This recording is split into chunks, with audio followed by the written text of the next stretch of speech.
Jack Roberto update. Yung event ni Jack bukas. Isa si Jack sa mga celebrity judges sa dating na Miss Caloocan 2026. Yung Grand Coronation Night. Yan dyan sa Caloocan Sports Complex. Abangan si Jack dyan. Saka ito post ni Jack. Yan, may session siya sa Metro Dental. Sabi niya, cleaning and teeth whitening at Metro Dental. Yan, located at Trinoma. Yun, no?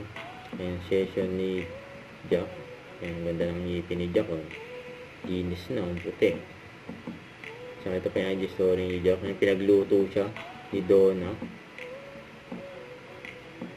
Sarap yan, no? Saka ito pa yung post ni Donna. Kasama ang team. Ayan, Jack. Ayan, ganda pa nga ng kotse ni Jack. BYD. Ayan, Shark 6. Ayan, dyan sa Balesin yan. Tapos, post ni Derek Juan de la Cruz. Sabi niya, sa mga nag-aabang ng Tirador Films, malapit na po. Yan ang abangan.